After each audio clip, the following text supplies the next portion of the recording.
European ലോകകപ്പ് യോഗ്യതാ പോരാട്ടത്തിൽ ഫുട്ബോൾ ലോകത്തെ പ്രമുഖ ശക്തികളായിട്ടുള്ള സ്പെയിൻ, പോർച്ചുഗൽ, ഇറ്റലി, ഒപ്പം നോർവേ, തുർക്കി തുടങ്ങിയ ടീമുകൾ വിജയക്കൊടി പാറിച്ചിരിക്കുകയാണ്. എന്നാൽ ഈ വിജയങ്ങൾക്കിടയിലും നാടകീയമായിട്ടുള്ള നിമിഷങ്ങൾക്കും സൂപ്പർ താരങ്ങളുടെ പ്രകടനങ്ങൾക്കും പിഴവുകൾക്കും കളിക്കളം അങ്ങനെ സാക്ഷ്യം വഹിച്ചു. പോർച്ചുഗലിന്റെ വിജയഗാഥയിൽ ക്രിസ്ത്യാനോ റൊണാൾഡോയ്ക്ക് നിർണായകമായിട്ടുള്ള ഒരു പെനാൽറ്റി നഷ്ടമായത് ആരാധകരുടെ കണ്ണുകളിൽ നിരാശയുടെ തീഗോളത്തെ തെളിയിക്കുന്നതായിരുന്നു. എന്നാൽ നോർവേക്ക് വേണ്ടി എർലിംഗ് ഹാളണ്ട് നേടിയ ഹാട്രിക് ഗോൾ ഫുട്ബോൾ ലോകത്ത് പുതിയൊരു ചരിത്ര തരംഗത്തെ സൃഷ്ടിച്ചു. ഗന്നാര ഗട്ടൂസോ പരിശീലകനായി സ്ഥാനമേറ്റ ശേഷം ഇറ്റലി തുടരുന്ന മുന്നേറ്റം ലോകകപ്പ് യോഗ്യതയിലേക്കുള്ള അവരുടെ സാധ്യതയെ വർദ്ധിപ്പിച്ചിരിക്കുകയാണ്. ഈ മത്സരഫലങ്ങൾ ഗ്രൂപ്പ് ഘട്ടത്തിലെ ടീമുകളുടെ സ്ഥാനങ്ങൾ ഉറപ്പിക്കാനും സഹായിക്കുന്നതിനോടൊപ്പം വരാനിരിക്കുന്ന നിർണായകമായിട്ടുള്ള പോരാട്ടങ്ങളിലേക്ക് ആത്മവിശ്വാസം നൽകുകയാണ്. വരും മത്സരങ്ങളിൽ ഓരോ ടീമും തങ്ങളുടെ പ്രകടനം എങ്ങനെ മെച്ചപ്പെടുത്താമെന്ന നിലയിലുള്ള ആകാംക്ഷയിലാണ് ഫുട്ബോൾ ലോകം. പോർച്ചുഗലിന്റെ മത്സരം ആരാധകരെ മുൾമുനയിൽ നിർത്തിയ ഒന്നായിരുന്നു. അയർലൻഡിനെതിരായിട്ടുള്ള പോരാട്ടത്തിൽ മറുപടിയില്ലാത്ത ഒറ്റ ഗോളിനാണ് പോർച്ചുഗൽ വിജയം പിടിച്ചെടുത്തത്. സൂപ്പർ താരവും നായകനുമായിട്ടുള്ള ക്രിസ്ത്യാനോ റൊണാൾഡോ കളിയുടെ നിർണായകമായിട്ടുള്ള 75-ാം മിനിറ്റിൽ ലഭിച്ച പെനാൽറ്റി നഷ്ടമാക്കിയത് ടീമിന് വലിയൊരു തിരിച്ചടിയായിരുന്നു. യൂറോപ്പിലെ ഏറ്റവും മികച്ച പെനാൽറ്റി ടേക്കർമാരിൽ ഒരാളായിട്ടുള്ള ക്രിസ്ത്യാനോ റൊണാൾഡോയ്ക്ക് പിഴച്ചതോടെ കളി സമനിലയിലേക്ക് നീങ്ങുമെന്ന് ആരാധകർ ആശങ്കപ്പെട്ടു. എന്നാൽ ഇഞ്ചുറി സമയത്ത് 90-ാം മിനിറ്റിൽ റൂബൻ വൈസസ് നേടിയ ഗോളാണ് പോർച്ചുഗലിന് വിലപ്പെട്ട ജയം സമ്മാനിച്ചത്. നായകന്റെ പിഴവിനെ മറികടന്ന് മറ്റൊരു താരം രക്ഷകനായി അവതരിച്ച ഈ നിമിഷം പോർച്ചുഗൽ ടീമിന്റെ കൂട്ടായ ശക്തിയെ തെളിവായി ലോകത്തിന് മുന്നിൽ സമർപ്പിച്ചിട്ടുണ്ടായിരുന്നു. ലോകകപ്പ് യോഗ്യത നേടാൻ പോയിന്റ് നിർണായകമായതിനാൽ ഈ വിജയം പോർച്ചുഗലിന്റെ ഗ്രൂപ്പിലെ സ്ഥാനത്തെ ഭദ്രമാക്കാൻ സഹായിക്കും. സ്പെയിൻ ജോർജിയയെ എതിരില്ലാത്ത 2 ഗോളുകൾക്ക് വീഴ്ത്തി തങ്ങളുടെ ആധികാരികത ഒരിക്കൽ കൂടി തെളിയിക്കുകയും ചെയ്തു.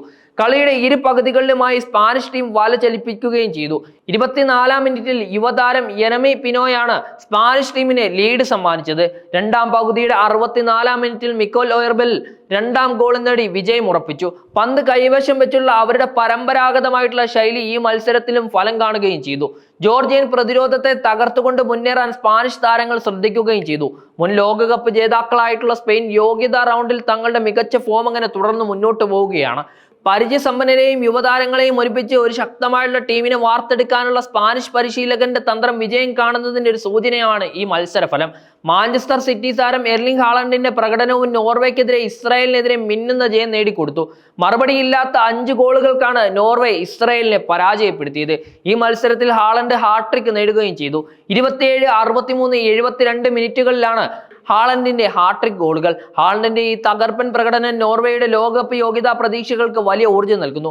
ഹാളണ്ടിന്റെ ഗോളുകൾക്ക് കൂടാതെ 18-ാം മിനിറ്റിൽ അനന്തൻ ലൈലയുടെ ഓൺ ഗോളും 28-ാം മിനിറ്റിൽ ഈഡൻ നാച്ചസിന്റെ ഓൺ ഗോളും നോർവേക്ക് ലീഡ് സമ്മാനിച്ചു.